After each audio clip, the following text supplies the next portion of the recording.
خرم صاحب، ایک آرگومنٹ یہ بھی ہے کہ مسائل کے حل کے لیے علاقائی اور دوست ممالک کے ساتھ مل کے بھارت کے اوپر ایک دباؤ ڈالا جائے، وجہ یہ کہ ہم لوکنگ ٹورڈ ویسٹ کی بات بار بار کر رہے ہیں جس میں کوئی زیادہ کامیابی نہیں مل پائی. تو کیا یہ آرگومنٹ آپ کو لگتا ہے کہ بڑا درست ہے کہ اس وقت ہمیں فارن پالیسی کے اندر ایک شفٹ لے کے آنا چاہیے، اور بجائے یہ کہ یورپ کا دروازہ کھٹکھٹانے کے امریکہ کے، اب ہمیں ایک ریجنل اپروچ کے ساتھ آگے بڑھنا چاہیے؟ بے حد ضروری ہے. پہلی بات تو یہ ہے کہ ہندوستان نے جس طرح سارک کو پہلے کمزور کیا ہے اور تقریباً اب وہ قریب المرگ ہے، تو پاکستان کو جو خطے کے دوسرے ممالک ہیں، نیپال ہے، بھوٹان ہے، سری لنکا ہے، بنگلہ دیش ہے، ان کے ساتھ یک طرفہ طور پر آگے بڑھ کر ہندوستان کے بغیر جو جنوبی ایشیا میں کوآپریشن ہے اس کو بڑھانا چاہیے، اپنے بارڈرز اور تجارت کو کھولنا چاہیے. ایک بہت مثبت قدم جو ہے وہ چین اور افغانستان اور پاکستان کا بھی جو ڈائیلاگ ہوا ہے، وہ یہی کوشش تھی کہ افغانستان کو ہندوستان کے اثر سے نکال کر جو ہے وہ چائنا اس کی جگہ اس کو وہ سپورٹ فراہم کرے جو ہندوستان کر رہا تھا. تو ہم اس ریجنل طریقے سے بھی ہندوستان کے اوپر اثر انداز ہو سکتے ہیں، اور یہی بات ہم سب کے سمجھنی ہے کہ یہ ایک مشن سے تو سارا کام ہمیں مقاصد حاصل نہیں ہوں گے. اگر ہم ایک مستقل جارحانہ سفارتی کوشش کریں گے تو تب آئندہ آنے والے سال کے دوران ہم کوئی اس کے نتائج دیکھ سکتے ہیں انشاءاللہ. اچھا خرم صاحب، انفیکٹ یہ بھی کہا جا رہا ہے کہ اس 4 روزہ جنگ کے بعد عالمی برادری کا پاکستان سے متعلق جو ایک سوچ ہے اس میں ایک بڑی مثبت بدلاؤ دیکھنے کو ملا ہے. تو کیا ہم امید رکھیں کہ آنے والے وقت میں گویا کہ وہ یورپی ممالک ہوں، امریکہ ہو، ایک بیلنسڈ اپروچ کے ساتھ پاکستان اور ہندوستان کے مسائل کو دیکھا جائے گا، اس کو حل کرنے کے حوالے سے بھی گویا کہ ایک بڑی بیلنسڈ اپروچ ہمیں دیکھنے کو ملے گی؟ جی، یہ 4 دن کی جو پاکستان اور ہندوستان کے درمیان ایک آپ اسے جنگ کہہ لیں یا ایک عسکری تناؤ تھا، اس نے ایک بات تو ثابت کی ہے کہ ہندوستان ایک بہت بڑا ملک ہے آبادی کے لحاظ سے، لیکن ابھی وہ عظیم طاقت نہیں ہے. It's not a super power. یہ بات اب دنیا پر عیاں ہو گئی ہے کہ ایک ایسا ملک جو کہ پاکستان ہر لحاظ سے کئی گنا اس کی جو اگر آپ کاغذ پر طاقت پڑھیں تو کم ہے، چاہے وہ کنونشنل فورسز ہیں، چاہے وہ جی ڈی پی ہے، چاہے وہ انویسٹمنٹس ہیں، چاہے وہ فورن ایکسچینج ریزروز ہیں،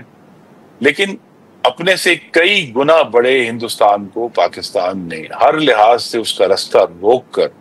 اور اس کی مرضی جو ہے جو وہ ہم پر ٹھونسنا چاہتا تھا اس کا ایک بھرپور جواب دے کر دنیا پر یہ ثابت کیا ہے کہ یہ ملک ابھی بہت بڑا تو ہوگا سائز میں، لیکن سپر پاور نہیں ہے، اور ابھی اس کو بننے میں وقت لگنا ہے. اور سپر پاور بننے کے لیے بھی ضروری ہے کہ وہ ملک جو ہے اپنے خطے کے ساتھ اس کے تعلقات اچھے ہوں. اور آپ یہ دیکھیے کہ ہندوستان نے اپنے جو تعصب میں اور اپنی رونت میں پچھلے 5 سے 6 سال میں اپنے سارے تعلقات، چاہے وہ سری لنکا سے تھے، چاہے وہ نیپال سے تھے، خاص طور پہ بنگلہ دیش کے اندر تو باقاعدہ ایک انپلوژن ہوا ہے، اینٹی انڈیا جو ہے اس کے جذبات جو ہیں وہ لٹرلی آتش فشاں کی طرح پھٹے ہیں. تو یہ اب واضح ہے دنیا کے اوپر کہ ہندوستان جو ہے اپنے خطے میں بھی جو اثر نہیں رکھتا پھر باقی دنیا میں بھی اثر نہیں رکھ سکتا. تو اسی لیے پاکستان کے لیے ایک دروازہ کھلا ہے، اور دنیا کو یہ بھی سمجھ آئی ہے کہ ان کا یہ خیال تھا اور جو ہندوستان کی کوشش تھی جسے وہ انگریزی میں کہتے ہیں ڈی ہائفنیٹ، کہ جی ہندوستان سے ہم علیحدہ ٹریٹ کریں گے اور پاکستان سے علیحدہ ٹریٹ کریں گے. اس جنگ نے یہ بھی ثابت کیا ہے کہ ان دونوں ممالک کو برابر ٹریٹ کر کے ہی اس خطے میں امن آ سکتا ہے. پاکستان کی سفارتکاری کے لیے بہت عرصے کے بعد ایک دروازہ کھلا ہے، اور ہمیں اس کو انشاءاللہ بھرپور طریقے سے اس کو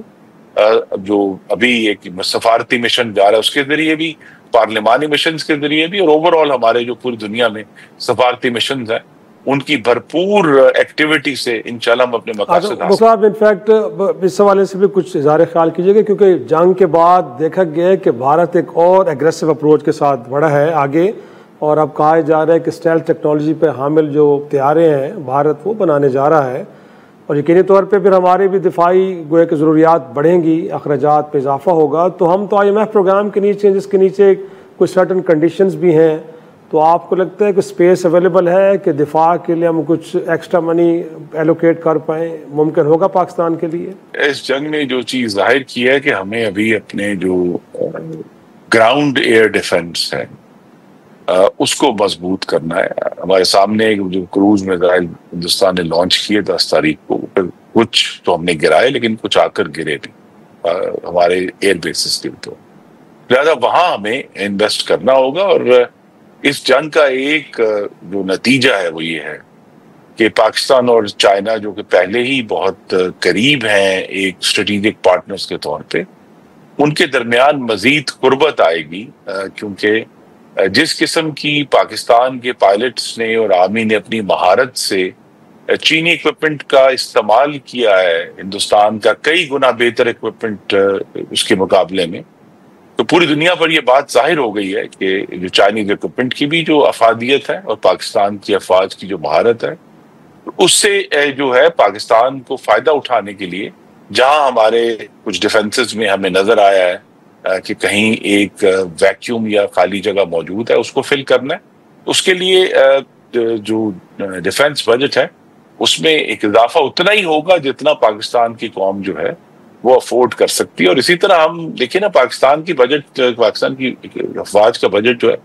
وہ ایٹ موسٹ $7.5 بلین ہے سالانہ، جو کہ ہندوستان کے مقابلے میں 11 گنا کم ہے. یعنی وہ 70 ارب یا 80 ارب تک بھی جاتے ہیں اپنے اینول ڈیفنس ایکسپینڈیچر میں، لیکن اس کے باوجود پاکستان کی ایئر فورس نے خاص طور پہ جس طرح اپنی اندرونی مہارت سے پاکستان کے دفاع کو مضبوط رکھا ہے، تو وہی مثال رہے گی کہ زیادہ سے زیادہ جو ہے وہ چین کی مدد ہمیں رہے گی. لاسٹلی خرم صاحب یہ بھی جاننا چاہیں گے کہ اس حالیہ پاک بھارت کشیدگی کے دوران گویا کہ ایک ہمیں نظر آئے قومی وحدت نظر آئی ہے، پارلیمان کے اندر بھی پارلیمان کے باہر بھی ایک یونٹی نظر آئی ہے. سر یہ اس یونٹی کو کیری فارورڈ کرنے کے لیے کیا حکومت وقت یہ سوچ رہی ہے کہ پولیٹیکل فورسز کو بھی انگیج کیا جائے، گفتگو کی جائے تاکہ